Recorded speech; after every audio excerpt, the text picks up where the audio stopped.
Second, because the dramatic effect is better in English. No, because I know there's a mixed up audience.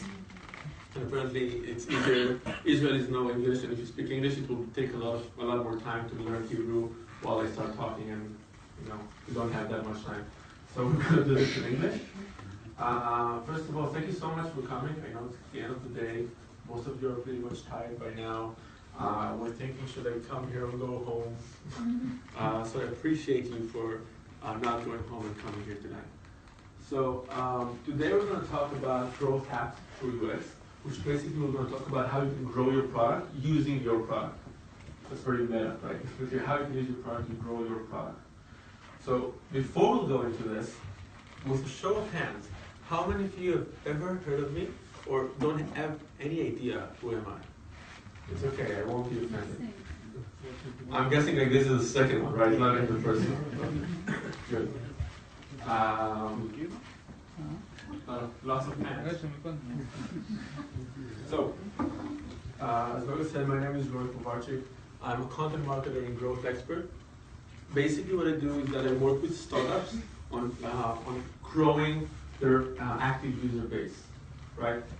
Notice that I'm saying the active user base and not just users or signups or traffic, because traffic or signups is bullshit if you don't have active users. By the way, if somebody like offended from curse words, bad words, this will be a really good time to leave the room.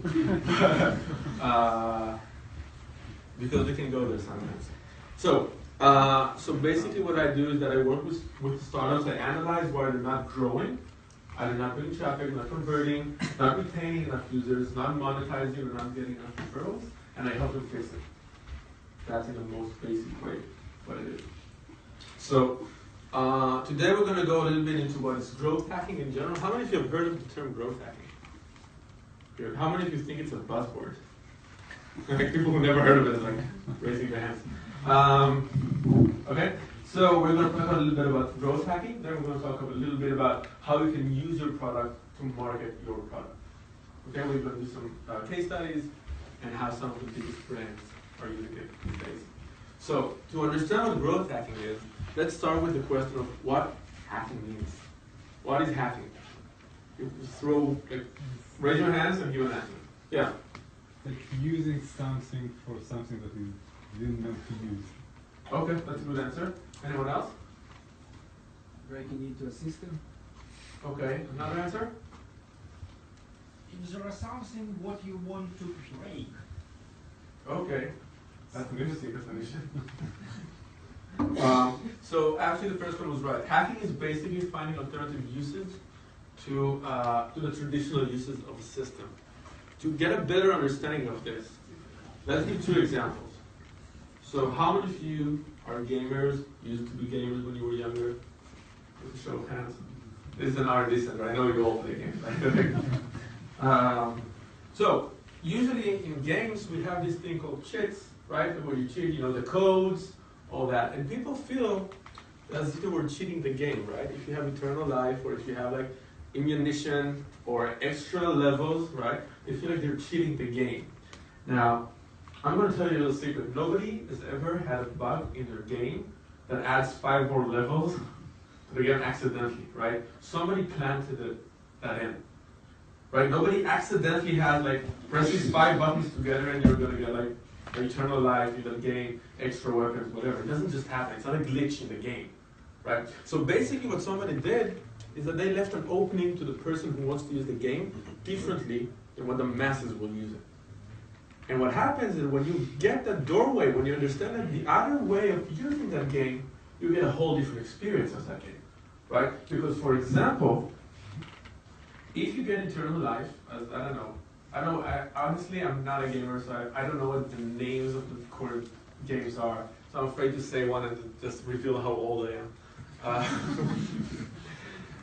So let's say, for example, I got an eternal life as a bonus or as a cheat or whatever, then I would play the game very differently, right? Because in the original version, I would just try and finish the game and stay alive. That would be my goal. But the second I don't have a goal of staying alive because I can't die, it means that I'm going to do more missions.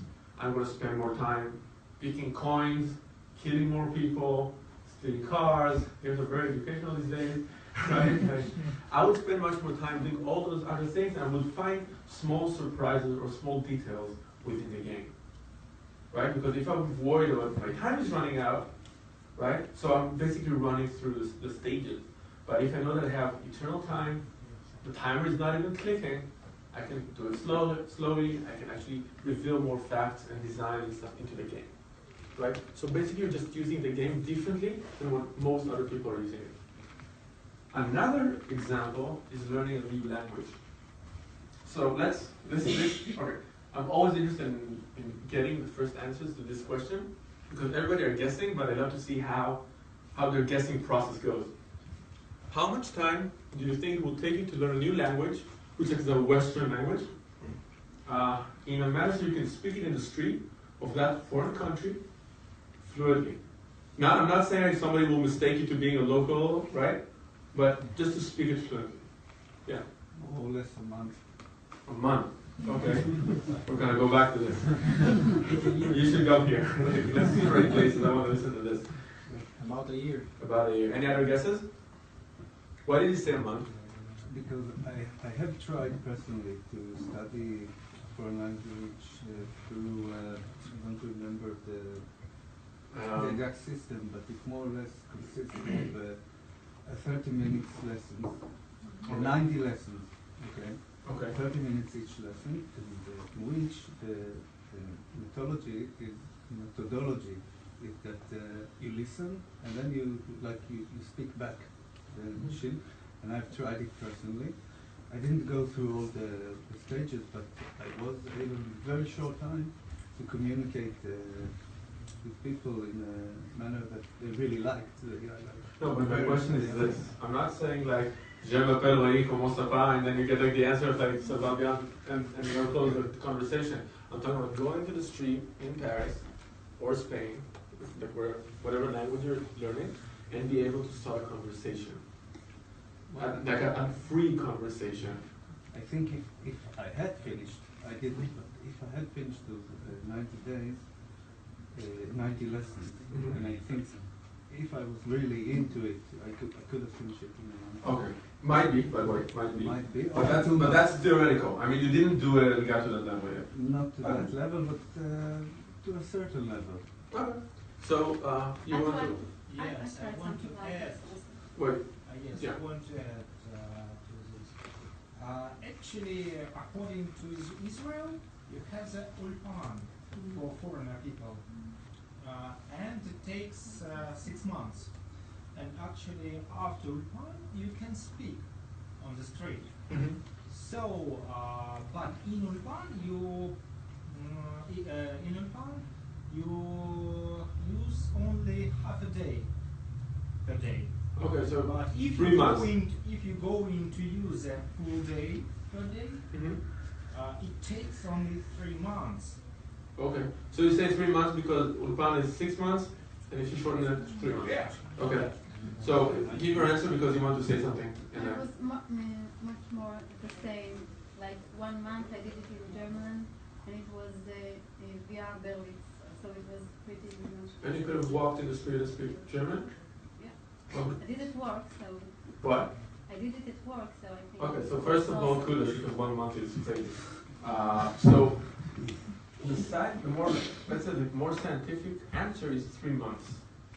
The reason it's 3 months though, it's because when you learn a new language, basically we utilize 5% of our language most of it. Like 95% of the time, we use only 5% of our language, which mostly means like about 200 words.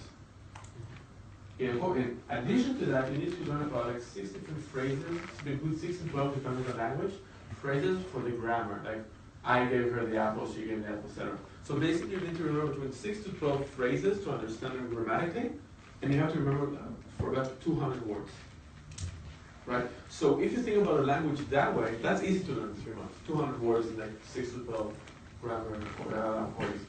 So, but that's a whole different way from the way we learn language at school, for example, right? Which you need to try and kind of repeat every word, or just trying to remember as many words as possible. So if you think about it, if you want to growth hack a language of it, that if you want to growth hack a language, you basically know that you only need to learn 200 words, 6 to 12 phrases, and you can speak it like mostly fluently when you go abroad, right? But that's again, you're using the way that you basically are using the knowledge that you have from how we use the language, and you reverse engineer it to learn it faster. Like you're not going to become a master of the language. Nobody's going to confuse you with being born in Paris, like if you're Israeli, and but it drives you. It gives you the tools to speak it at 3 months, basically. But that's because you're hacking the way you learn the language. You don't try to learn everything, but you know what you need to learn. For exams, by the way, right? If you're in high school, if you're in the university, the biggest mistake students do is that they learn for an exam, but they learn the material for the exam. If you want to get a good grade, you need to learn what the professor wanted to hear last year or last semester, because basically he doesn't care about the material, he just wants to get the answer that he likes.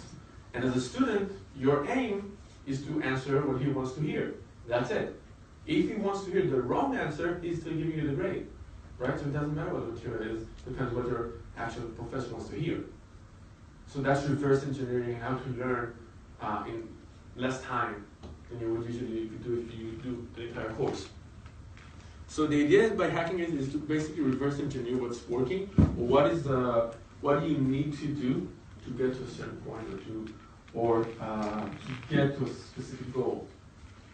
Right? So when we speak about growth hacking, right? The first thing we need to understand is that growth hacking is not a specific tool or not a specific skill set, right? Growth hacking is a matter of mindset, right? Like being really good at paid acquisition, like doing Facebook ads, stuff like that. It might bring traffic, it might generate leads. That's not growth hacking, that's paid acquisition, right? Being really good at SEO is bringing traffic, might bring more leads. It's being really good at SEO is not growth hacking. Growth hacking is a state of mind. So Sean Alice, the person who coined the phrase growth hacking, said the growth hacker is a person whose true north is growth.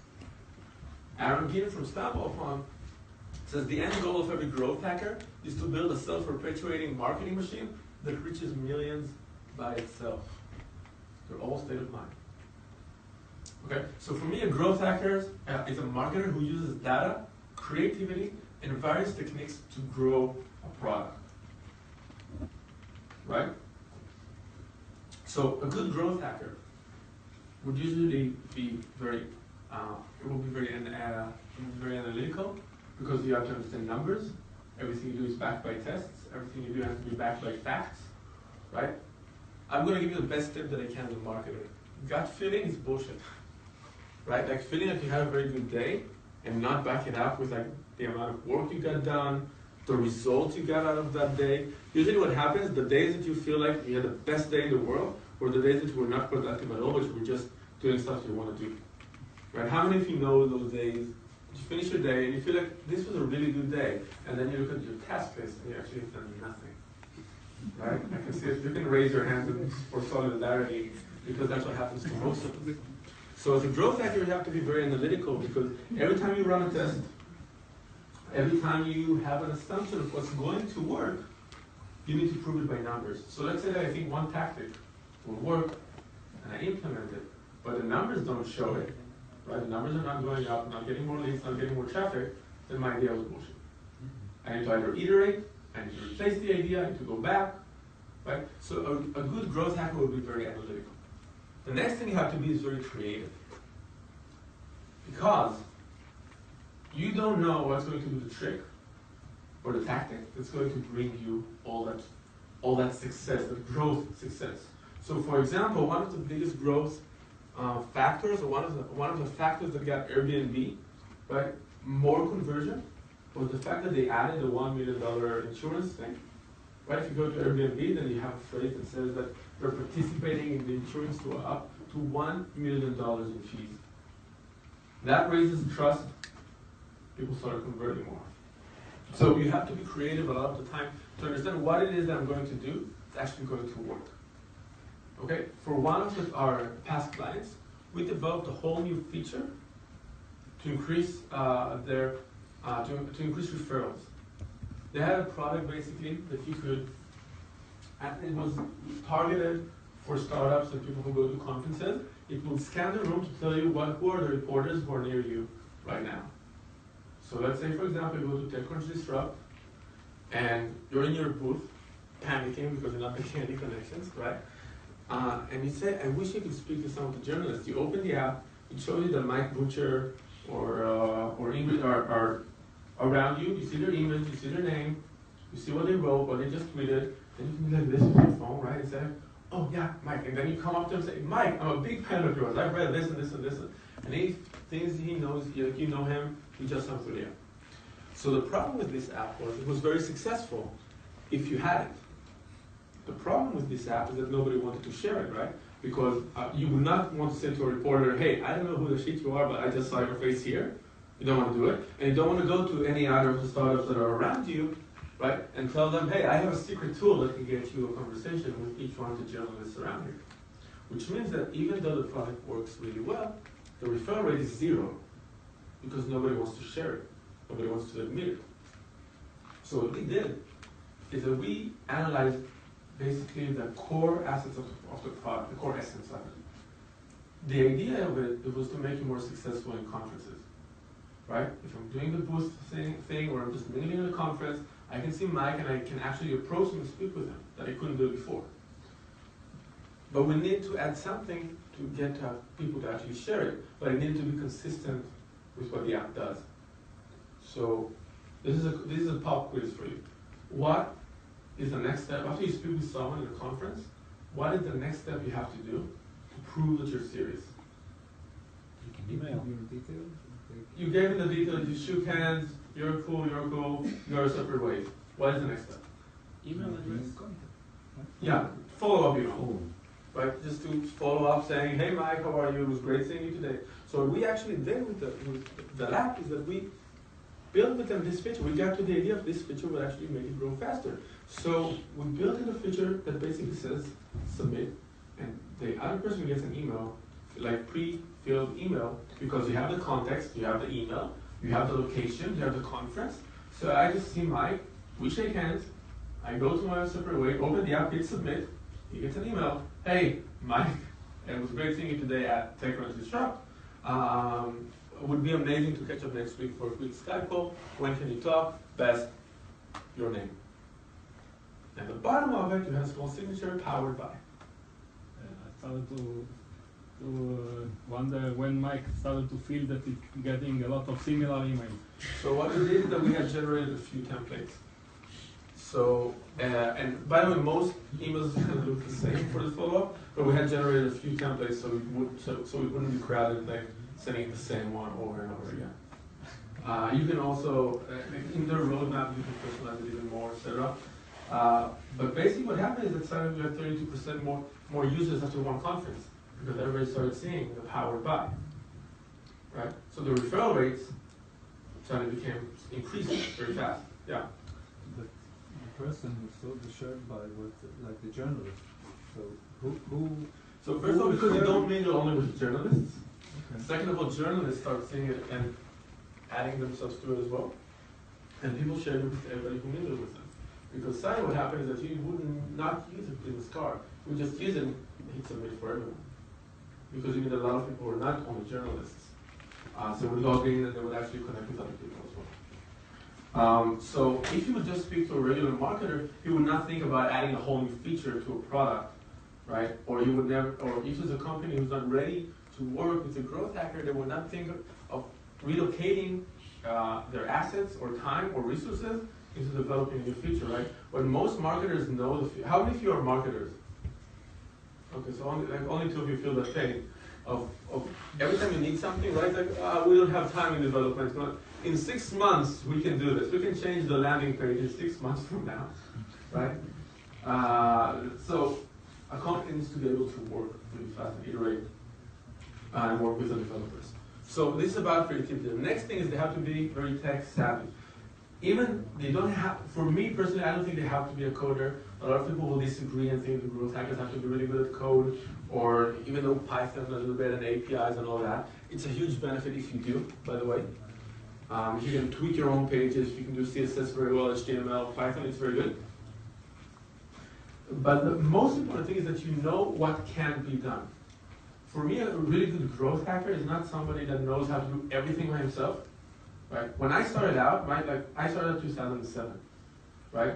Facebook ads were like, if you have a pulse and you were on Facebook, you could see the ads, right? If you're dead, you don't see the ads. That was the targeting. Like, everybody with a pulse, nobody. That was it. But that was 2007. Right now, Facebook ads is a whole niche by itself. Twitter can be a whole niche by itself. SEO is even bigger than ever before. So I don't think a growth hacker has to be the person who does all the technical part by himself. But a really good growth hacker has to be tech savvy enough to understand what are the options, right? A good growth hacker, even if he's not the one doing the paid media, has to know the options that retargeting brings with it. Right? He needs to be very creative with the feature of retargeting. And you can do crazy stuff, by the way, with retargeting. You can do some sick stuff with retargeting and do it in a very smart way. But a good marketer needs to know the possibilities. So when he brings in the ads guy, when he brings in the designer, when he brings in the SEO guy, he knows how to leverage their tricks. Right? How many of you have ever run a paid media campaign by yourself? Okay. So running the ads yourself are not the hard part, right? But doing it in a very smart, or hacking it, or targeting better, that's the hard part. Right? So a good growth hacker will think about all the tricks he can do to leverage it. So for example, not proud of this example, but it happened. So we helped a friend of a friend, true story, it's a friend of one of our clients, that he has Krav Maga lessons.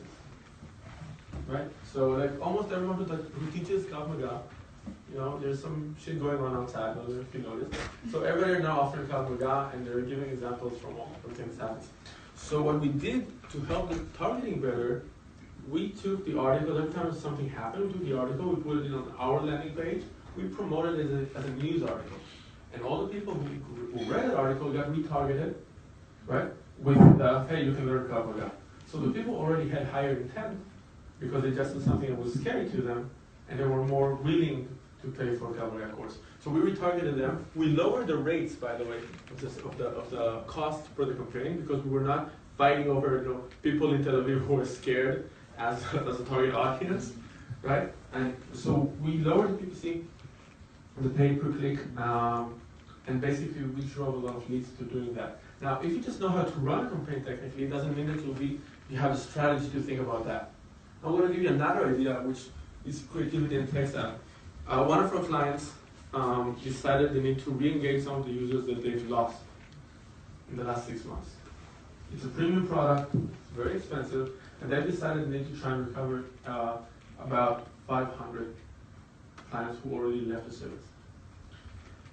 What most people do is that either they retarget them, right? We send an email, hey, last chance to do this and this, 20% off. And the rates would be crap, usually. Because people already left your service, they're not interested in it, you'll need to do something more than just say, hey, we still exist. Because they know you exist, they actually voluntarily stop paying you. They know you exist, that's not the problem. So what we did is that we brought interns and we called about 500 companies. And the interns only said one thing. Hey, thank you so much for your business. I know we stopped using our product. I hope you enjoyed it while you did. The best of luck. It was amazing having you. Thank you so much. That's it. No upsell. Didn't sell anything. Didn't say, would you want 50% off? Nothing. And the companies, obviously everyone thought it was really nice and they were surprised because nobody was pitching them, right? But every one of them, the day after he got a phone call, got hit with a retargeting campaign offering 30% off. Now, most people don't connect the fact that I have your phone number and I can do the custom audiences on Facebook, but they just understood that they would just get a really good phone call from this company, thought somebody really cared about them, and the day after they decided to see this great opportunity with this company, so they're in good emotion, they're positive about the brand, they're happy, nobody tried to plug in with a sale, and the day after they had this really great opportunity to reuse the product. We had about 40-something%, I think, people going back to the product.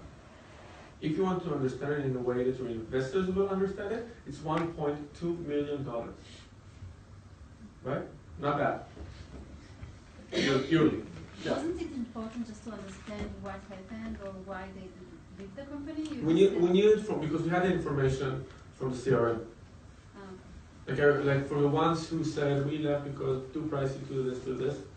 So you knew that the price was an issue? And this is No, or listen, I think the price, if you have the right target audience, the price is never an issue. yes, you're right. I mean, because if you're targeting the right audience, then you shouldn't be too pricey. Because if you're too pricey for your target audience, it means you're missing something. You either have the wrong audience, the wrong pricing. And if you have only one person saying it's too pricey, so it's not, you don't have a problem.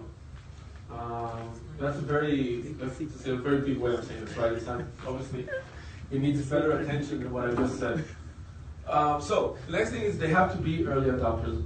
The reason they need to be early adopters is because the best marketing options, the best marketing opportunities are in the gap between what everybody is doing right now and what they're not doing right now. How many of you are on Snapchat right now? Active users.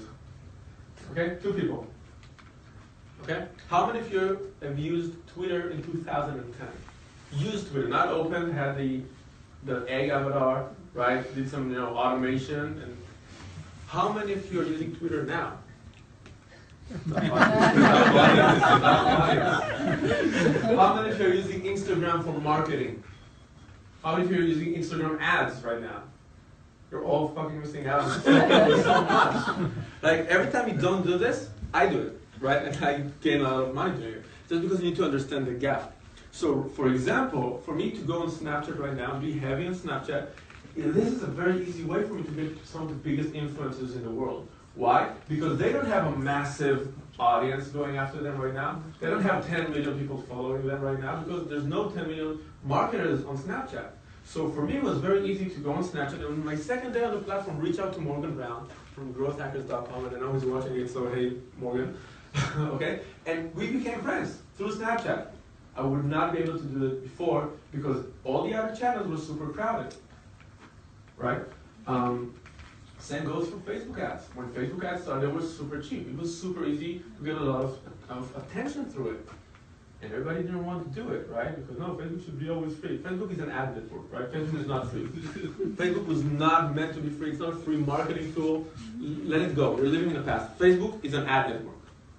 Okay? But the smart people who got it like in early stage got a lot more revenue from it and paid much less money for ads. Same goes to Google AdWords. Right? Instagram are now, they have ads, and now they're going to do this thing with the feed that you have the algorithm, which means that if you're not paying, then they're going to extinct you, right? That's how it goes. But if you're not paying, if you're not using Instagram ads now that are super cheap, you're missing out on an opportunity. Right? So you have to be an early adopter because that's where you find the gap, where you can get the attention of your audience faster. How many of you, okay, everybody laughs when I ask this, how many of you are using Google+? I'm sorry for doing this here. Okay, so Google Plus actually brings a lot of traffic for marketing.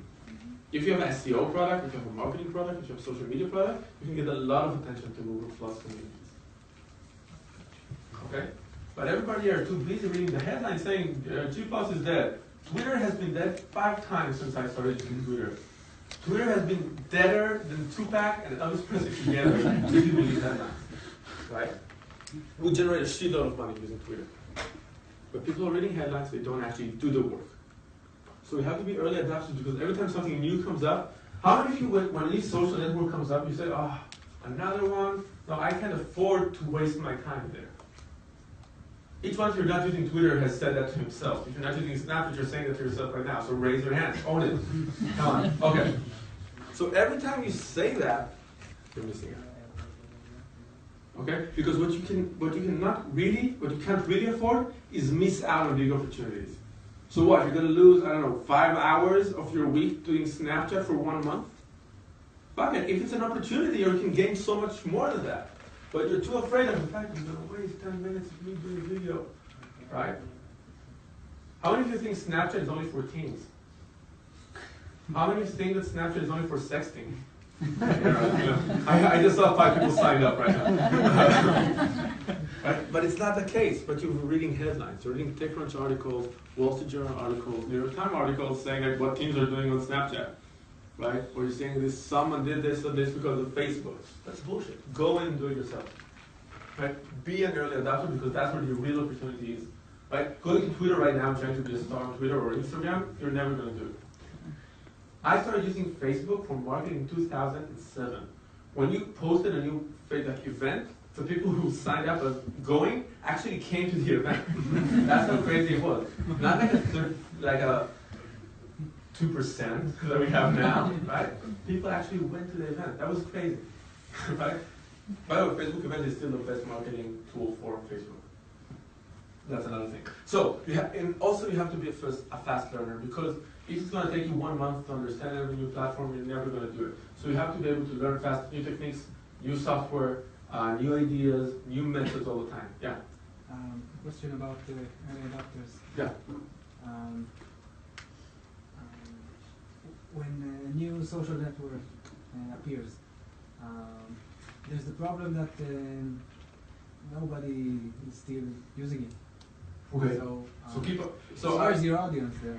So first of all, for example, Snapchat is around, I think, 3 years now, 4 years almost. I'm not saying go there on the first day, put all your marketing efforts into that channel, but watch it closely. Don't just believe the hype of what's happening and what's not. 2 years ago, 1 year ago, Snapchat was not good for marketers. It was a horrible tool for marketers. It was mostly teens. But two things happened. The product evolved. It is something that can be marketable. You can use it for marketing. And if you think about it, 3 to 4 years ago, when Snapchat was a teen product, those teens are now 20 years old. That was the core basis of it. That's where the attention was. They're now 20 years old. In the US, there probably are the CMOs of these startups. They are actually a workforce now. They're adults. They're young adults. They're adults, whatever. Right? So they grew up. The product grew up. The headlines didn't grow up. Right? And I'm guessing most of you now are saying, oh, the Snapchat is amazing for marketing. How to use Snapchat for marketing on the Social Media Examiner. And I'm writing the one for the next web actually, so you haven't seen it yet. And you suddenly say, oh, why didn't it become a good marketing channel 6 months ago? You're going to start using it in a month. You're going to start using it when you will see the list of 50 marketers you have to follow on Snapchat, and you will be marketer number 2,000 million, billion, and 11. And then you will say, oh, what hack's going to use to get more followers? You will start going into that process because it came too late. But it's really depending on what is your audience, isn't it? Of course. First of all, So you have to it can be Snapchat for one person. Yeah, the adopters are and for customers, and then afterwards see. Of course, it can be Snapchat for one, music for another, Bandcamp for another. It can be everything. Of course, you have to understand who your target audience is. If you're trying to target people who are 70 years old, don't use Snapchat. But Facebook is a good tool for that, by the way. Yeah. You will get more 70 years old than 15 years old on Facebook these days. Okay? Don't trust the headlines. Do it. Try it. Okay? And last, you have to be very curious. First of all, because you don't always know what's going to work. You just want to try it out. Right? You just want to try out and do a few things. You want to make sure why did it work, why didn't it work. You don't want to be the person who says, well, it just did. Right? You want to understand why something worked, why something that you just did got amazing results. So you have to be curious, what else can I do, what else can I learn, what other technique can I learn. You always have to evolve. Okay? So every startup has 3 stages as it grows. Product market fit, growth, and retain and evolve. How many of you know what product market fit is? How many of you have heard of the lean startup? They do better work at branding than that. So at the lean startup, you have the idea of validation, right? How many of you know what the idea of validation is? No. So at the stage of idea validation, you basically make sure that people want the notion of what you're about to create. The second part of this, which is something that is not popular enough apparently, is do people want the way you executed that idea? How many of you are using to-do list apps? Okay, how many of you are using AnyDo? Okay, you should use AnyDo, it's a good app. How many of you are using Trello? How many of you are using Apple's reminders or Notepad? Good. So the idea is this, everybody needs a to-do list app, but to-do list solution, the execution is different. So product market fit. If you have a good idea validation, then you have the right bucket. But before you finalize the execution, you have a bucket filled with holes. And when you bring in users or water, the water pours out. It means that every time you bring someone in, they would usually churn really fast. And you have to evolve and iterate the product to a place where the bucket has no holes anymore. And the water is retained and the user is retained. That's product market fit. The point where you create a product that your users actually use, love, and are willing to recommend to other people. How many of you are looking at signups and think signups are important? That's your product. I know that you feel that it's going in a bad way, you don't want to raise your hand. But how many of you think that signups is like a huge thing? Okay, you're the one with courage. I can see in their eyes, they're all with me about the signup thing. They didn't do it, but Sorry? no, because you raised your hands, Yes. right? So I'm saying like they all think like you, but they're not. They don't have the guts to put their hands up. So signups is nice. It's shit if you compare it to retention or active users, right? Let's say that Facebook had 1.5, 10 billion users, but they would never sign up. They sign up, but they never retain. They never posted an update. They never posted a picture. No selfies. Sign No. up is the first stage. What? It's the first step. Sign up. Yeah. Yeah, but if they didn't retain, if they didn't come back to post that Thailand picture, if they came back to post that selfie, to do the sad icon, if they wouldn't do it, then the product was useless. It would not make any money. You would never use it again. Right? So product market fit means that you have a product people use, love to use, happy to tell people about it. Until you get there, you have a bucket filled with holes. And it doesn't matter how much ads you're going to put in, how much money you're going to pour into getting more users into your website, they're going to churn really fast. So you have to first fix the product market fit problem. The next step after you fixed it is the growth phase, where you basically try and get as many users as you can to come and sign up because you know they will retain. And then you basically work on scaling up your marketing efforts. Before that, I don't care about scaling before you hit product market fit. The next step is retain and evolve. So once you know your growth leverages, you get users, you get into the millions, hundreds of millions, you obviously have to evolve your product. You have to make them stay longer, you have to make them use it even more, and you have, of course, to evolve your product. So if you didn't reach product market fit, and by the way, reaching product market fit can take a long time. I think Twitter took about 4 years to get there. Some would say that they still didn't get there, right? But Instagram, we're going to talk about it later on. So it takes time to get to product market fit. It can take years to get there, right? So bear with it. If you didn't reach product market fit, don't run around going to Mixpanel and Intercom but don't go to Mixpanel and Google Analytics, because if you have 500 people using your product, analytics means shit because you don't have any number that is significant enough. Right? If you have 100 people going to your website and like 10 converted and 90 that didn't, still doesn't mean anything. It's not enough people to get any conclusion. So you have to focus on quality data and not quantity data. So you want to try and do questionnaires, you want to try and run surveys, and you want to do user interviews, right? If you want to use how do I do it as an excuse to why you're not doing this, so these are the tools you can use. You can use Qualaroo by Sean Alice, which basically is a survey tool that you can put on your website, right? My trick is that I put it always after somebody signs up, I would ask them, what got you to almost not sign up? Or what convinced you that this is a tool for you? You can use Skype for user interviews, you can use Typeform, which is a beautiful survey tool to send it on email or just to share with your users. You can use Intercom to speak with them as they're on their website. And of course you can use MailChimp to automate your emails and to send batches of emails like, hey, would you be willing to speak with me for 15 minutes about the product, etc. Okay? And if you have reached product market fit, then it's time to grow your product. It's time to be focused more on growth. Now, Dave McClure from 500 Startups came up with what's called pirate metrics. The reason it's called pirate metrics because the acronym is like R, like a pirate R. Okay, that's the reason it's called pirate metrics. So it's built on acquisition, bringing new traffic, right? Finding leverage to bring new traffic all the time. SEO, PPC, content marketing, all those different tricks. Activation, converting them, signups, download, get them to be an actual user. Retention, getting people going back to your product. Referral, recommending your product to other people. Right? And revenue. Those are the 5 elements you have to keep up when you want to talk about the growth of your company. Now, what is the most important metric? The number one metric you should care about when you're early stage.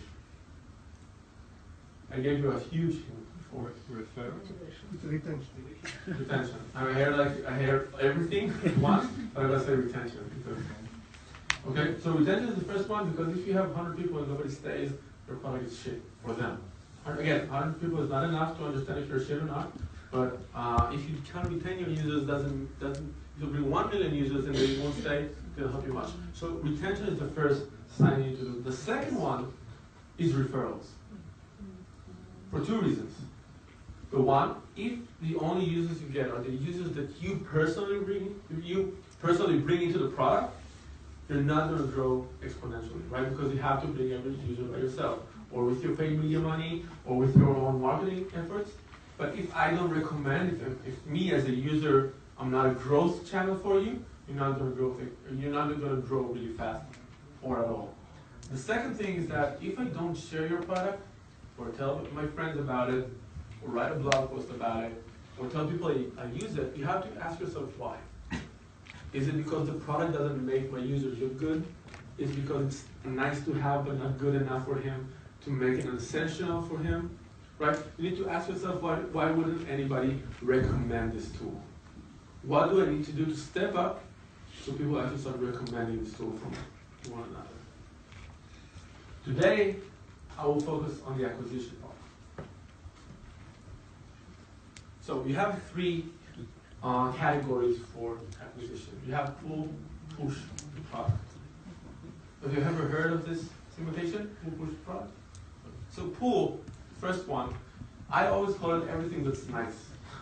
Because pull are basically tactics that are not very aggressive to bring people into your product to get their attention.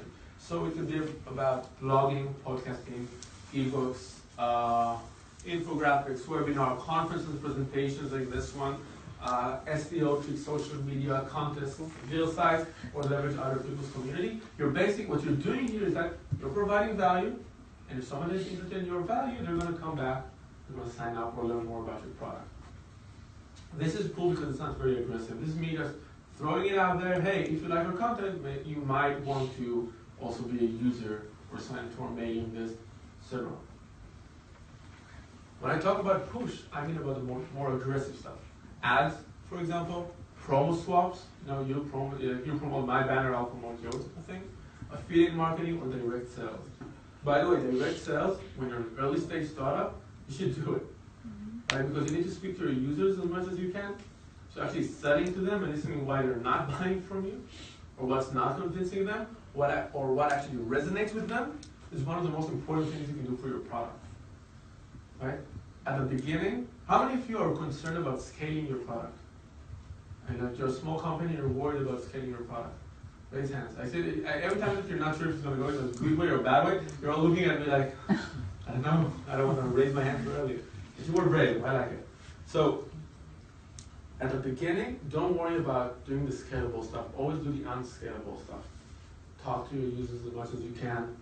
Go to meetups, go to events, do the small stuff, build the small relationships. Don't worry about the 1 billion users that don't know about you, but really cherish and empower the 100 people who are using the product right now. That's where your focus should be. Right? Having 100 super passionate users is worth more than 1,000 people who don't really care about you. So focus on your community. So direct sales is good for that because you get to listen to your audience, you get to interact with them. So every push marketing category is basically going about being very aggressive with how you bring your users. I don't bring traffic, I put an ad in front of you, just click it. Just basically me saying, buy this now, buy this now, buy this now. It's very aggressive. The third category is product. This is where you use your own product to grow your own product. So, first version could be network invitations. For example, when you sign up to a product and it says, hey, share this with your friends, like invite people in your network.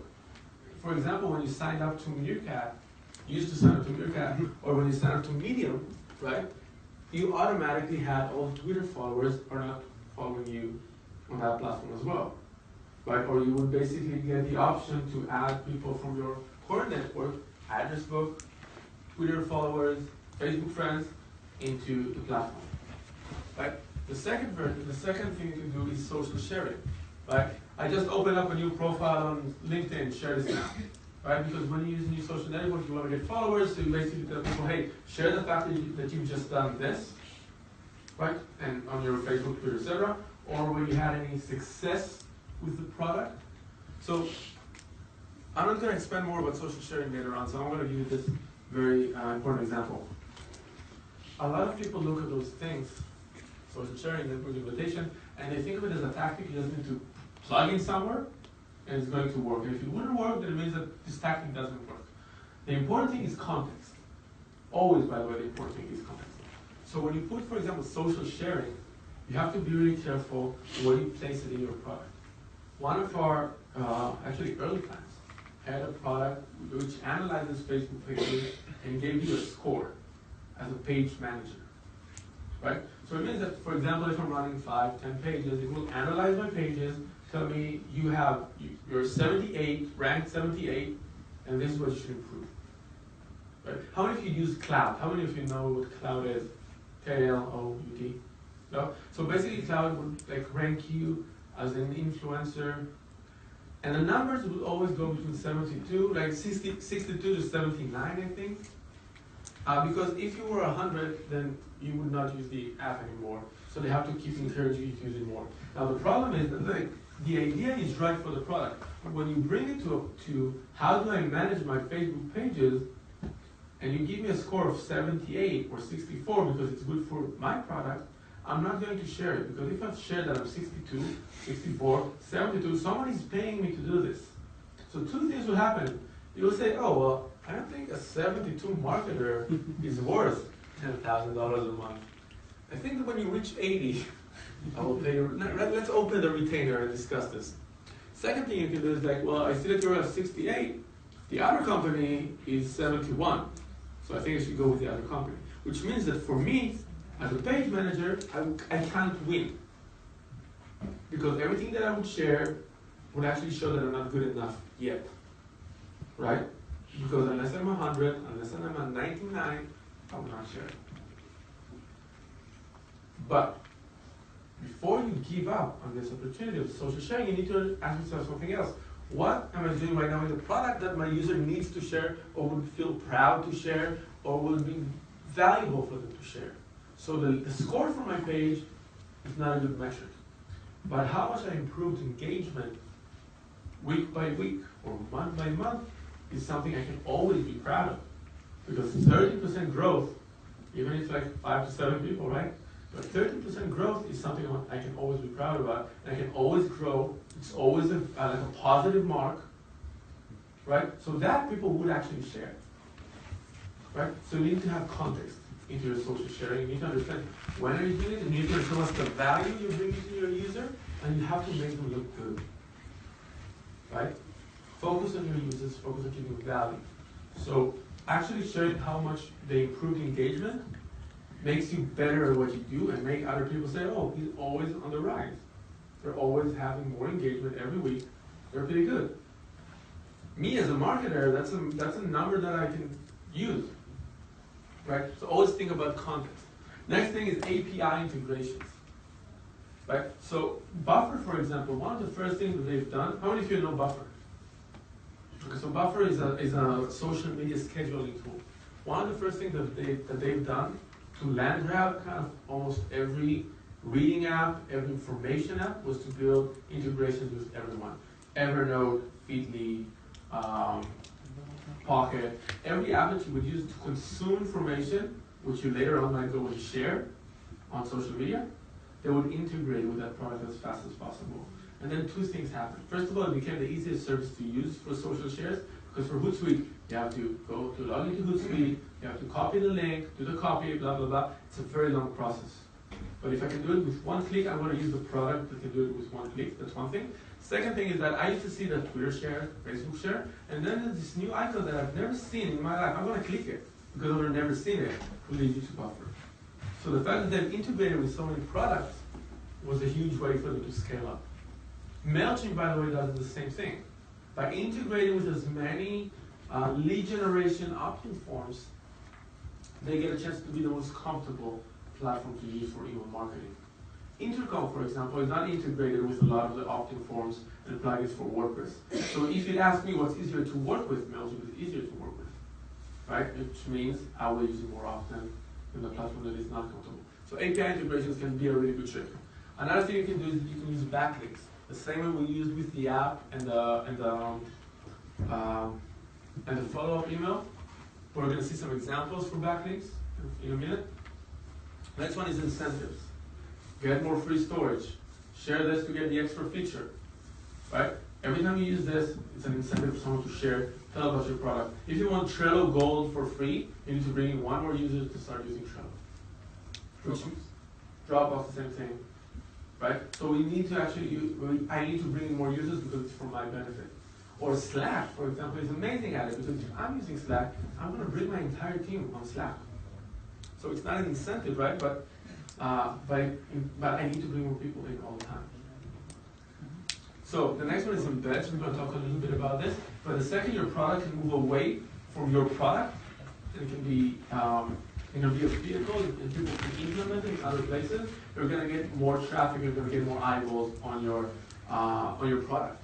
But if I can embed an infographic on my blog post, it means that more people will see this infographic because more people can embed it, and I don't have this one link when I can go and see the infographic. Make sense? We'll talk this in a few minutes.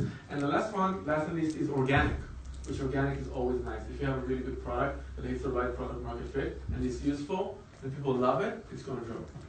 That's like the weirdest one, right? It doesn't have a product that people really love. We're going to see examples for different ways products are growing their own selves.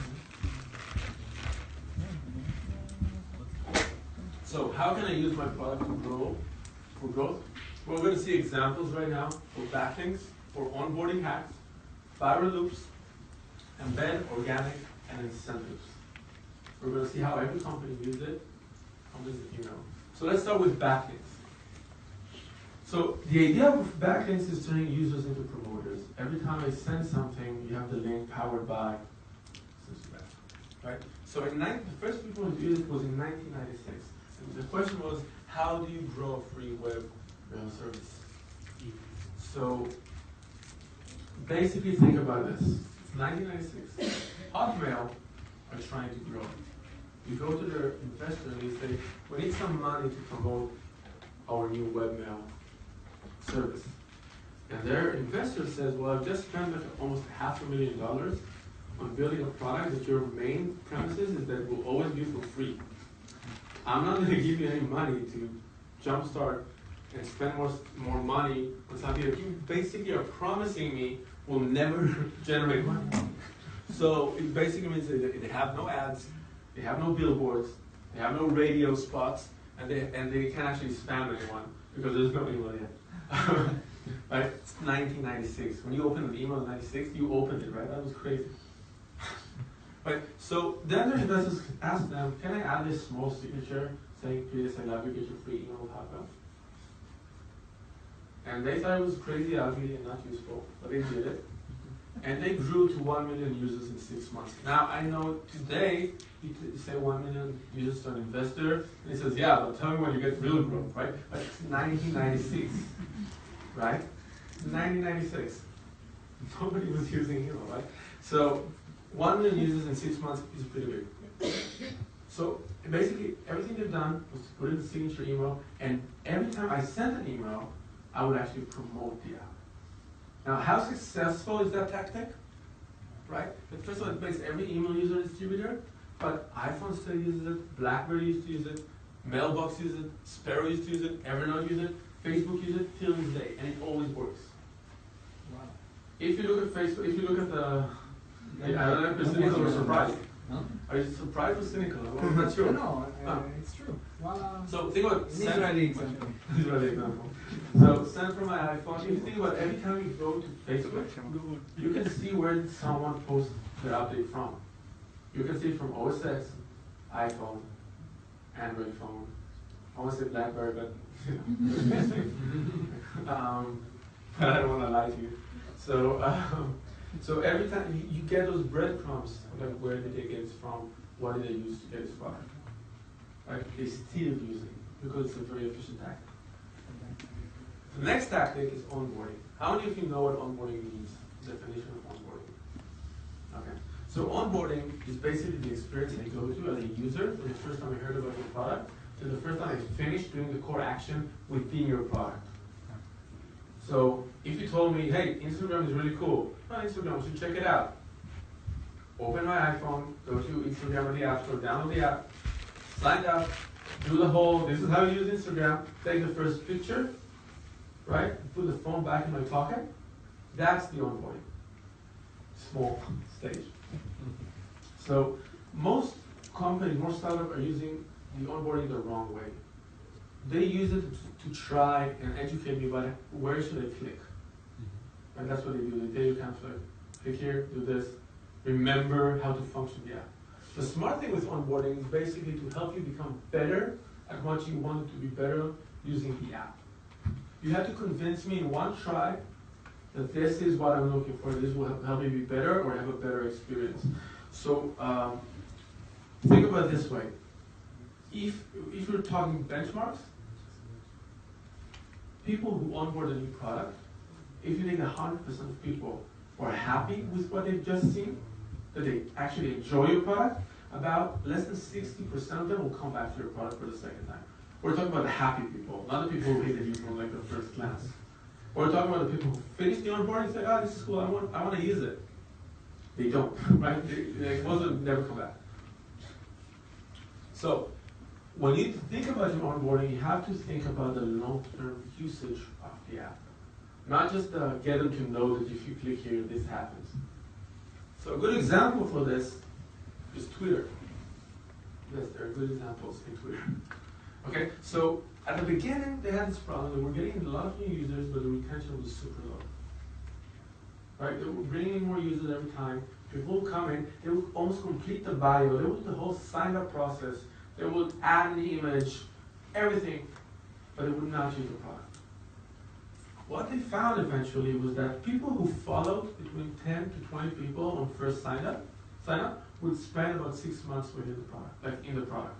Will retain for 6 months. People who didn't follow will churn after 1 week. Okay, that's the data they found. So, and the second thing that they understood is that when people finish signing up, your bio, picture, your username, the whole thing, they would get into the place where they actually have to tweet, and they would say, I don't know what I want to say. Like, I don't know. I have nothing to say. Most people, when they sign up to a product, you know, they're either in the bathroom, right, or something. Like, well, I'm already on my phone, and they sign up to like product. And like, I don't have anything to say, or anything I can say right now would not be good to share on social media. Depends on your brand. I don't know. So basically, you had a sign-up page, and then basically they started doing this. They started offering you people you could follow. And this evolved over time with categories. And notice that if you even look at the attention in the design of the onboarding, your eye goes to the left field, right? Follow more people. Now, if you think about this in terms of understanding your users, the early adopters in Twitter, okay, I'm one of them, so I can say this, were geeks, nerds, and tech guys. Let's be honest, right? Kim Kardashian took a long time to go here. So, if you can see this, that they basically offer you news and they offer you technology as like the first thing that you might want to follow, because you know that that's what their target audience is into. And also notice that they started to show you the feed, right? And later on, they even extended the following, right? And they actually directed you into following more people. The skip is super small at the bottom, right? But basically, they also changed the direction from getting you to write something to consume information. Twitter at the beginning was like, what are you doing right now? What are you up to right now? Right? Or like, what are you thinking? And now it's about like, hey, check out what's going on around the world. If you even look at their unique selling point, like the headline of the website, it used to be like, share what you're doing right now. And now it's like, find out what's going on around you. The feed is more important than what you actually tweet. Okay? Now, by understanding the fact that their users wanted to get information more than they want to tweet at the beginning, or the fact that nobody wants to tweet at first time because they don't get the community yet, right? So they knew they have to change focus, and they've done it through the onboarding process. Okay, so just by changing this thing that most startups think of, you show them the features, skip, right, with a slide to the right, get them to start using it, they actually increase lifetime value. Now, this is another example of one of the products that we work with. It's a product for people with diabetes.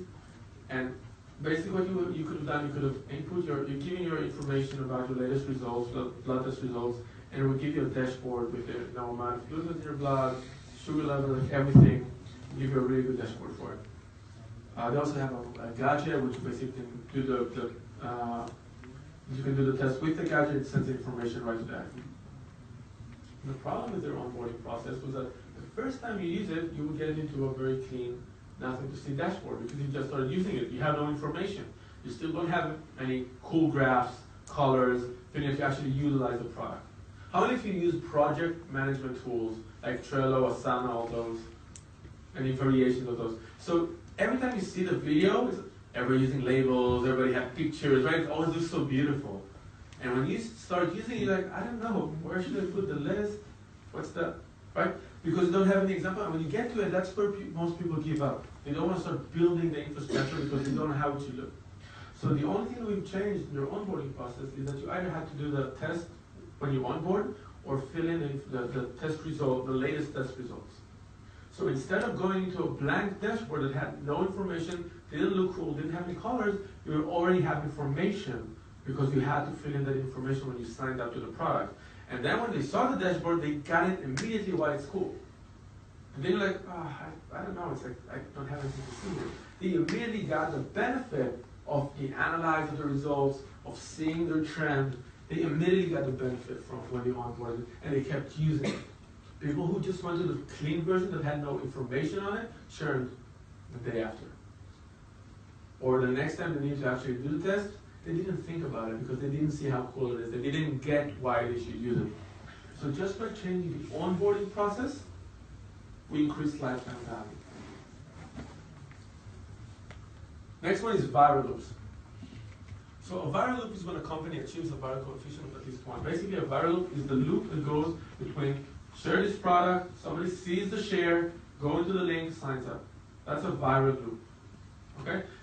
A good number of a viral coefficient, which is the ratio of signups, is 1.2 and above.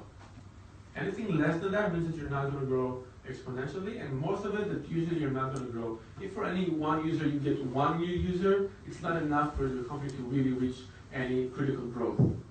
You have to have between 1.2 to 1.7, 1.9 will be amazing. So you need to get to a point where every time I add someone in, 100 people join as well. So Slack is a good example because if I join Slack or Trello, I need to bring my team with me, which means for every new user, I can get 4 more users to that now. There's one company who's mastered this art in a way that no other has. Can you guess what company we're talking about? You have a secret hate for them, but you love them at the same time. Facebook? No. Huh? You don't secretly hate Facebook. Everybody knows it. No, just kidding. So LinkedIn. How many of you even remember your onboarding process using LinkedIn? So LinkedIn fooled you over and over and over and over again to spam the shit out of everybody you know, right? So you go, if you have the first sign up page, you put in your email, right? The idea of this, and they don't ask you for any permission, they just ask you for your email. The idea is that if you churn in the middle of the onboarding process, they can send you an email saying, hey, we saw you started logging in, you never finished, right? So they want to, so they're not asking for any permissions because they want to get higher conversion rates. Next step is this. This is a social network for business. Every question is super legit, super simple, right? You will fill it out because you know what you're getting into. And then they ask you for your email again. That's weird, but you don't think about it because you're already doing the onboarding, you just put in the information. Not thinking about doing the email again, because now you have this. Now they want permission, which is okay, right? Because you're used to give permission to everything, though you shouldn't, but we're used to it. And then you see this, and this is the son of a bitch page. Because these people are not on LinkedIn. They are from my Gmail account. But when I see the images and I go and I click and I add it, oh, it's so fun to see this person, if they have a Gmail, if they have a LinkedIn account, I will be connected with them. If they don't, they're going to get the email that your parents have asked you about several times. Hey, so you sent me this thing about LinkedIn, invite you to connect. What is it? Right? You see that you spam your friends saying, I saw you send this LinkedIn thing, I don't know what it is. Right? But you will never know who's on it and who's not. So that's the first viral loop that you started. because they're sending out tons of links to join because you asked your friends, family, grandma to join your LinkedIn, right? And if your grandma for mistakenly thought she's going to see her grandkids on LinkedIn, the pictures, she actually joined LinkedIn, right? So if you want someone with 75, 85 years of experience, you have a really good user. So basically what you would do is that you will bring in people without actually knowing that you're inviting more people. So you did this, you did add connections because you want as many connections as you can. And then you have this. Oh, that's great. I can share my Facebook and Twitter account that I'm now on LinkedIn and I can get more connections and followers because if it's social media, I don't know what it is, but I want more followers and more people. That's how I'm programmed to behave. Which means I will share it on Facebook and Twitter. Those are 3 viral loops within 1 minute that you're clicking almost automatically. The 2 other things you don't understand is that when you click on this, the next thing that happens is that it asks you just to give them permission. Every time you give permission, you can suck up some more information from your accounts, and when you get to your final page, they already have so much information and context about you that you feel like you've been using this for years, right? So remember the example with the onboarding and the dashboard? So you get in and you immediately have the aha moment because, oh, everything is set up. I don't need to fill in more details because I just sucked it out of every social network that I have. So you shared it 3 times by the end of the onboarding. Now this was part of your onboarding. It's not anymore, I think. I don't get what it was. I think it was just trying to launch a premium product. I have no explanation for this as a UX guy or the marketer, but I think they were just trying to show off their premium account. And then you get to this part, and you have this small 4 steps that you need to finish.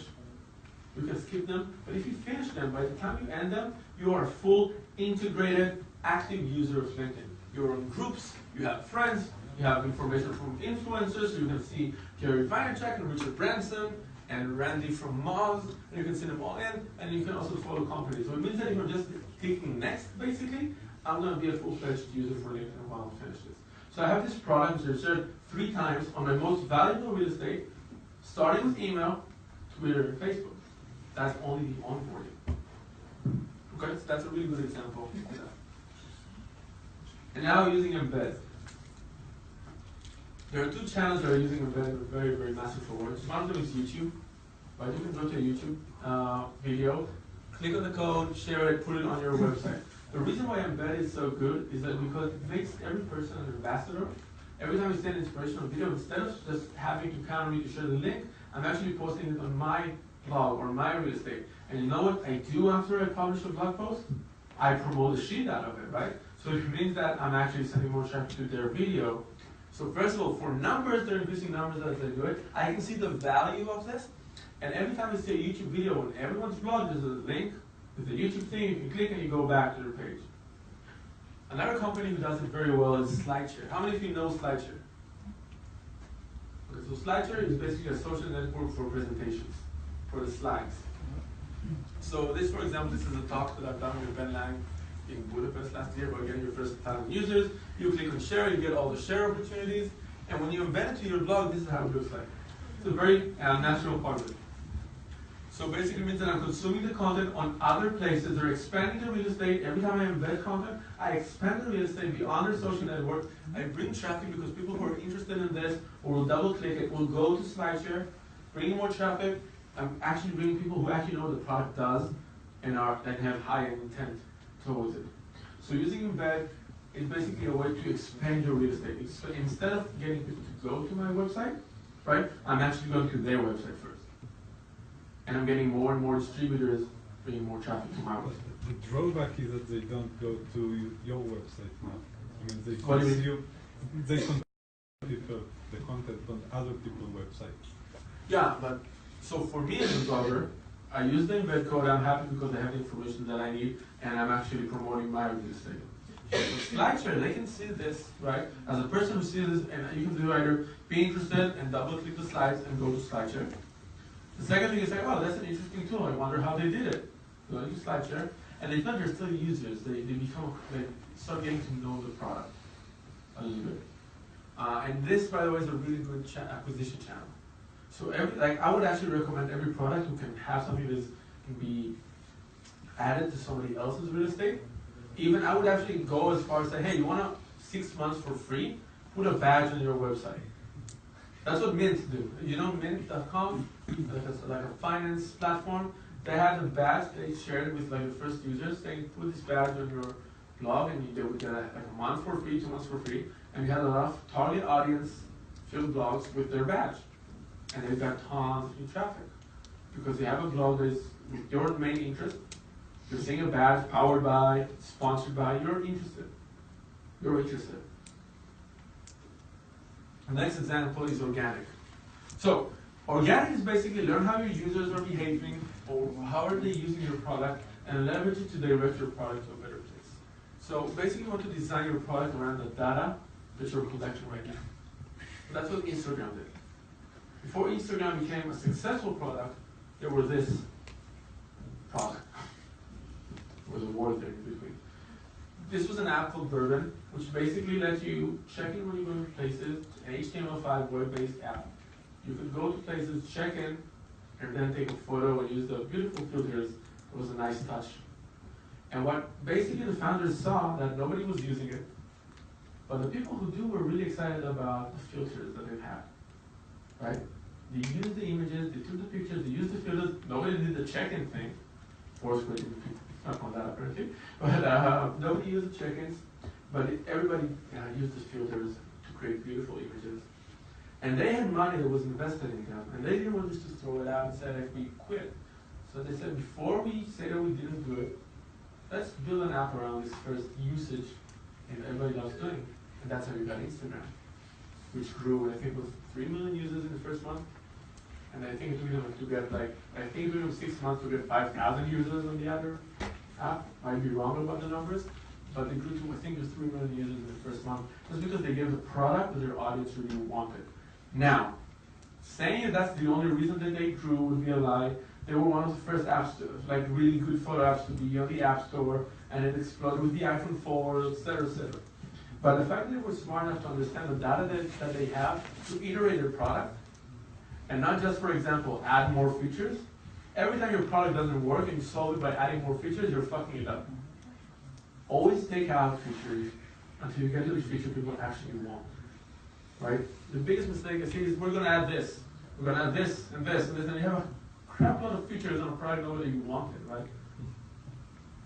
It's like looking at a bike, saying I want to buy a car, getting a bicycle, and it's like I would add doors to the bicycle, then I would be happy. Right? If it's not a product that I wanted, it won't work. This is the last example, talking about examples. So Dropbox is the best one to do it. And I want to go step by step with you and analyze why they're doing it so well and the different psychology the tactics they're using. So first of all, when Dropbox launched, they had a massive market of people who didn't believe in them. But Drew Houston, the founder, basically got this thing turned down by about 60 different VCs. Steve Jobs told him it was a waste of time. Right? They gave one discouragement. That's like the story. But they actually understood how powerful it is.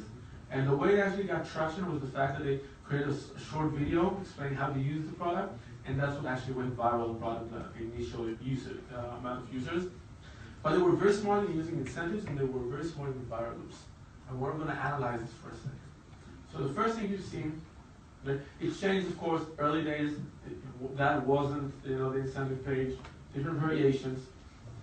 But this is the one that actually got them big. So the first thing you had is refer friends to Dropbox, the classical referral, straightforward. But there's a trick here, because they offer you now 16 gigabytes. 500 for friends, like in the gray, small thing, right? So now your mind, there's this thing called anchoring effect. The first piece of information that you get is the one you count on. Now you basically think and want to get 16 gigabytes for free. You would never want to pay for 16 gigabytes when you know you could have got it for free. So you have the 16 gigabytes per friend, you probably shared it on Facebook, you shared it on your email, spammed other people saying, just sign up for a second, don't use it later on, that's cool, you got a 500 megabytes. You would have distributed it, but you have 16 gigabytes locked up here in your head. So the next thing is get started with Dropbox. Take a tour of the basics of Dropbox. Well, 250 megabytes. In my head, I'm on a race now to get 16 gigabytes, so I will pick up the 250 megabytes. And taking a tour, using the Israeli mind that I have, I'm not sure I would hit next, and I would just take the megabytes, right? How the fools, they don't know what I'm going to do. I'm going to close my eyes and hit next. Right? But what you actually did is that you became hooked on the product because you saw it and you invested time and you saw the possibilities of the product. There's a thing, a psychological thing, which is called sunk cost. How many of you know what sunk cost is? So basically means that if I've spent money, time, effort on something, I will justify to myself why I spend it, and I would actually say, well, I've already spent X, I will spend another Y. The smart thing to do is that if something isn't working, stop now, right? But if I already did X, I will also do Y. So if you invested 5 minutes of your time looking at the product, right, you're going to say that it's a good product because you just wasted time. You're going to justify to yourself, I actually like it, it's a good product, I might use it, and you will actually see the tour. And you became more engaged with the product. For the 250 megabytes, you think, oh, the fools, but they actually got you hooked at this stage. Because getting you to actually download it, right, start actually using it, will take you longer than to get you to see the tour. You'll get the aha moment very fast, you'll get hooked on the product, you just wasted time and effort and resources in watching it, so you're going to use it. You're gonna love it more because you already spent time. And if you spend some time, I wouldn't waste time, so if I spend it, must be valuable. I'm going to keep wasting time on it. Next thing is they ask you to connect their Facebook account. Of course, Facebook account, which means social shares. You share with your friends on Facebook, get more information. They get more information about you, better targeting, better ads. 125 megabytes, just to hit connect, I don't care. Second thing, same thing with Twitter. And basically say, hey, connect your Twitter account and click share once. I can do it, right? I spam shit all the time on Twitter or Facebook. Right? If my friends were okay with a cat video. Right? So the next thing is follow Dropbox on Twitter. Again, I can follow anyone, I don't care. I would just ignore their tweets. But what they actually do is that they're building their community. And they're building the next time that you're actually going to see their update. Right? So now they have more followers on Twitter. You're actually seeing the content they put out. They're re-engaging you later on. And again, you basically went on and clicked follow someone on Twitter. You will remember them. Right? And the next step, this is the one that I love the most. Tell us why you love Dropbox. We'd love to hear your feedback. I love it because a few reasons. We talked about the first thing is user interviews, talk to your users, you're getting information. They will give information, why do they love your product. The second thing is, they didn't say, what do you think? They say, tell us why you love Dropbox. Which means that, again, psychologically, I'm already pre-possessed into saying, I love Dropbox, it's a good product, I'm going to tell you why. Or I love Dropbox, but I love Dropbox. That's the state of mind I'm in right now. And repeat. Yeah. Okay, so basically I will say this, and now that I love Dropbox, obviously, this is the feeling that I go with to the world. Now when I invite people to tell somebody about it, it's not what I think, it's I already love Dropbox. Okay? So that's it. Any questions? Yeah. Could you please, Margarita General, could you please share a little bit about, this is, I understand the first time that I hear about this professional growth hacker. Okay. Could you please tell about the history, the involvement, how you, your own experiences? Of what growth hacking or mine? Okay, I'll take the growth hacking. Basically it started out when Sean Harris was looking for marketers to replace him in Dropbox. And he started interviewing all these marketers, and he understood that the skill set that they need is not a marketing skill set. Marketers do nothing about adding a new feature. Marketers will spend more money on marketing. Marketers won't do user interviews mostly. They would spend more money on marketing, right? So the marketing mindset is not the same one as the growth hacker, just because to growth hacker you need to be really good at conversion optimization, for example. And a marketer would not think that he needs to learn code. I don't know many marketers who are annoyed of the fact that they don't know how to code in Python, so they should. Right? So basically, he looks for a really good term to explain what he's looking for. Basically, what he was trying to say, I need someone who can get shit done and grow this product, whatever that means. Right? So for me, I started out pretty surprising in 2007 with a music issue. I had a record label with a friend. Didn't succeed very well. But I became a PR manager for artists and for alternative music. And in 2007, if an artist would sing in English in Israel, they would always get in, the first question they would get in interviews, but why do you sing in English, right? Now we have the stuff of Vidan and Geva and all those people who sing in English, and everybody are happy because they're representing us. But then you would actually have to fight very hard to get someone who sings in English any attention. And I was doing PR, I was 20 years old. Nobody cared about me, nobody cared about my artists. So I knew that I had to reverse engineer the way I can get attention. So basically, I took the first artists that we had, and I kind of understood who their audience is, and started reverse engineering what I'm doing. Now to do it, I used MySpace, right? It used to be a thing. Like MySpace, MySpace is the equivalent for startups when your parents tell you, you need to learn, if not you're going to do this. They're like, for startups, you need to evolve, or not you're going to be MySpace. So, okay, so basically, I needed to code, and I needed to design. So I learned some HTML, CSS. I started doing like marketing hacks just because nobody was paying any attention to me. I was reverse engineering what was working. So I went to the blogs that I knew the audience was reading. I saw what they care about. So I needed to use like specific techniques and not others. And I was just basically trying to get any leverage from what I can do for free. So I had MySpace, we had YouTube, who were pre-Google by then. Facebook was less than 100,000 users in Israel. And on MySpace, by the way, you can only stream 4 songs at a time. Right? No website will give you to stream a full album or anything. Like even hosting services were super expensive. So I started doing that, and I reverse engineer, and I was actually doing all things that growth hackers do now with startups. I was doing this with musicians. I again reverse engineer where the audience attention is. So I went to the Israeli blogs that deal with music. I chose the formats, like we did MP3, everybody uses MP3 at the time, and we also used FLAC, for example. FLAC is a lossless audio version, which is like smaller than WAV from WAV, but bigger than MP3. Basically what it means is like I care about the quality of the music. This is the declaration. And because I need the audience was indie lovers who really care about music, they're still buying vinyl records, they care about, that release of that guy playing the song in the version where they have like the misspelling of his name on the cover. They cared about the stuff. So just by saying I'm using this version of the sound, I was actually already engaged with the audience. The next thing we've done was that we had, basically our main goal was the fact that they had a launch show. They had to launch their first album in a month since we started working.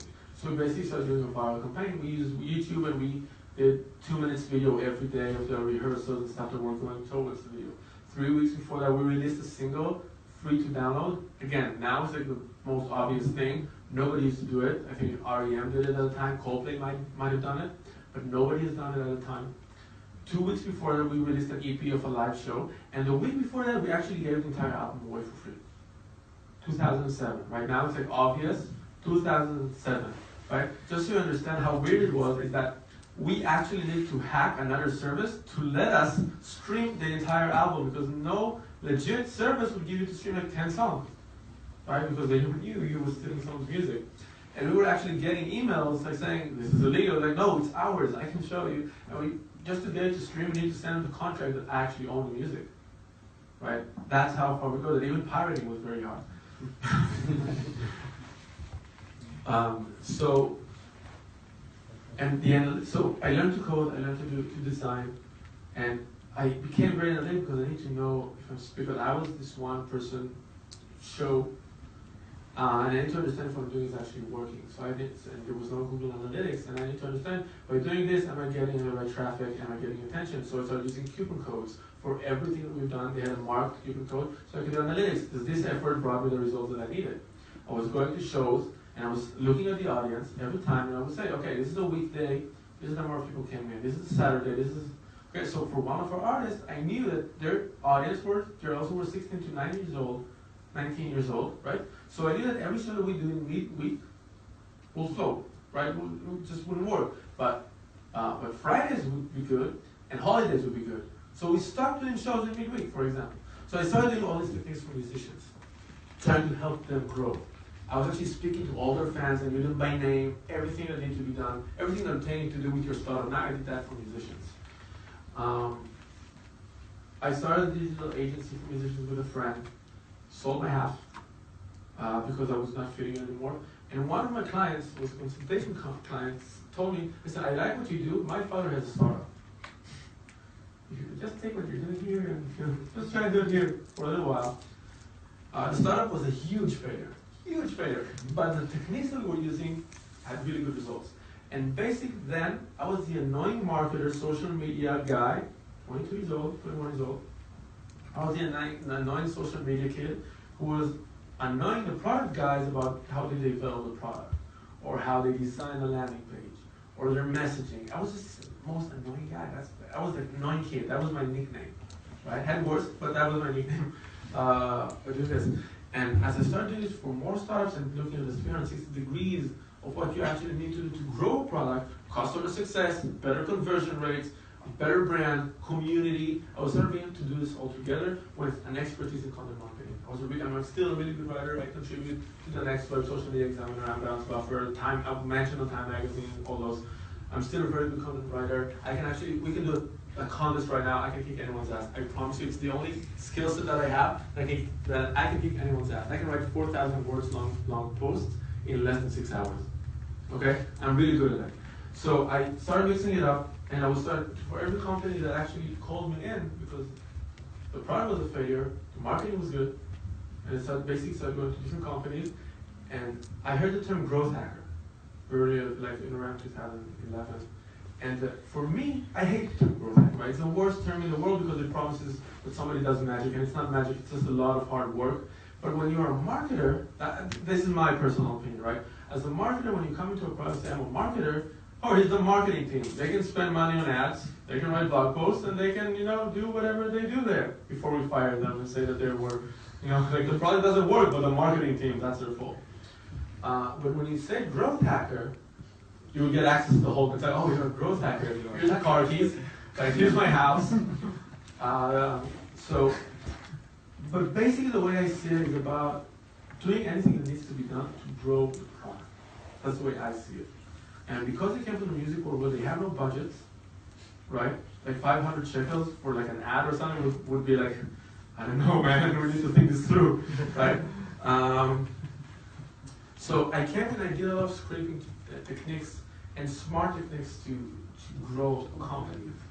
Later on, it was like really branded to growth hacking. And for me, I'm just a guy who knows how to do analytics really well, understand UX, understand conversion, understand content, and just bringing everything in together and just try to figure out why would a product work and wouldn't work. I know all the tactics available. The thing that I don't know how to do, I know that exist, right? I can give you, and I'm not the best ads guy, by the way, but I can give you crazy techniques or strategies on how to really leverage ads, and et cetera, et cetera. So for me, that was the path that I've done. It was just basically getting more and more skills to get what I need to get done. And when I got to the startup world, this was like the whole ecosystem. And for me, it was always, it started with the musicians. When I understood that good PR would not bring you success. Good music will, good marketing will, good concerts will. If your show sucks, you're not going to get any audience for your next show. And I knew that if you only focus on one part of the puzzle, you can't fix the problem. So when I came to the startup world, I was doing the same thing. I said, well, if the product sucks, the marketing won't work. Because the marketing can get amplified in any way. Now, if you were a marketer in the 80s, 90s, early 2000s, you would always hear this sentence. Well, the product is crap, but you have to work with what you've got. The 80s kind of American thing, we do this. And they say, this is what it is, they pay us the money, we market it, if the product sucks, I don't care, I'm just a marketing guy. And that just doesn't work. And then you have to go back to the product and say, you have to make this product better. And your designer, your developer should actually speak to users. And actually understand that if something doesn't work, fix it, don't throw more money on it. That was the short version. There was so many crazy things happening. Yeah. Is there a reason why you're always mentioning Python? Is it particularly relevant? Because it's one of the best tools to automate stuff. We automate everything. Everything I can automate, either me or Dan, who works with us, one of my teammates, will automate it. Like, if you want to get the 400 people who uploaded your product to product hunt, I would not envy you if you have to do copy paste for every name. If you write a Python script, you're going to extract everyone altogether. If you want to send thank you on Twitter to 400 people, again, would not envy you if you do it by hand, but if you automate it, that's cool. And Python is just a very good tool to automate. Either Zapier if you want to use a tool, and Python if you're looking for a coding language. Those are the two basics. Python And Zapier, but Zapier is a product, it's not a coding language. How many of you know Zapier? Okay, so look for it, it's going to change your life. You can automate everything.